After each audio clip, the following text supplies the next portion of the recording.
You have permission to fail. This is something that I said to a client this week, and let's get into why I said that. Welcome to técesito breaks, where I spill the tea on something related to nutrition so that you can love your chichos. Let's get into the tea. I was speaking to a client the other day, and I said that, like, you have permission to fail, and they were looking at me like, what are you talking about? But they kind of understood what I was saying at the same time.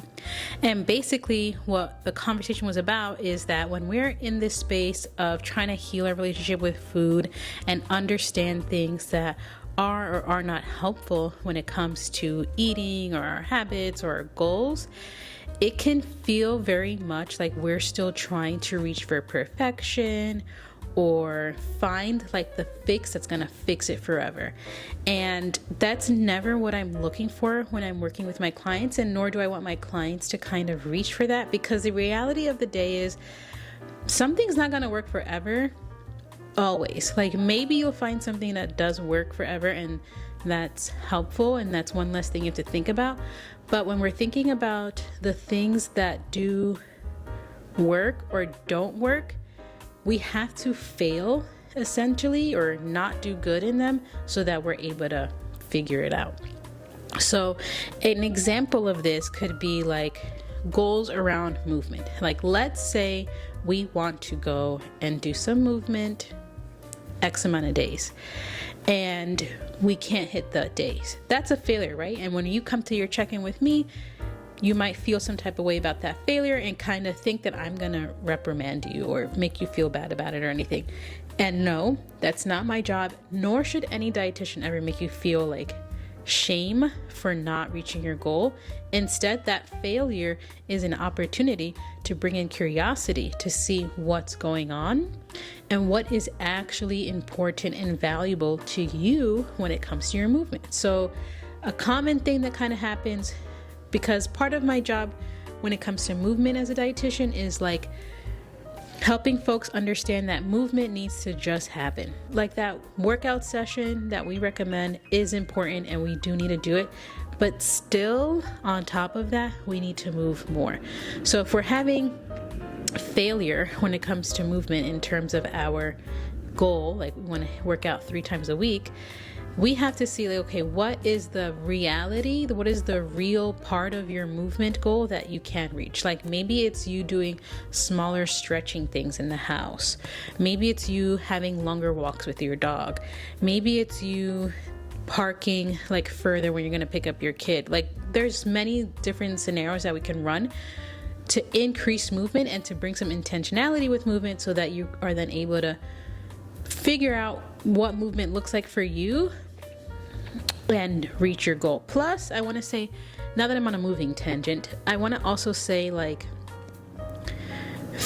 when we're thinking about movement, a lot of my clients in the beginning, when they're learning to kind of listen to their body and everything, they're thinking that movement has to happen in the gym. And that's not the case either. Like, we, again, just want to increase movement all day long, as much as we can, wherever we can, however we can, all day long. Like, the research supports you moving your body, so we need to move your body as much as possible all the time, etc.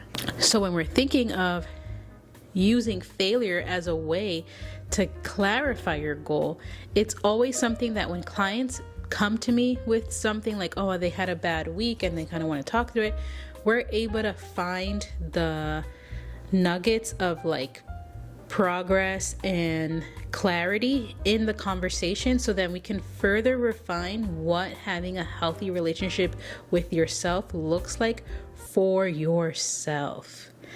Not for your mom, not for your husband, not for your partner, not for your dog, not for your kids, for yourself. Because in growing up in the lens of diet culture and weight stigma and everything else, we have been so dislocated or separated from what it is like to just take care of ourselves for ourselves. And I can go on a tangent about that later, but today we're talking about failing and why it's important to fail, and to fail with conversation. So having me or a dietitian to talk about the failure, so then we can, like, again, find those nuggets of inspiration or clarity And the quicker you fail, the quicker you will find the clarity.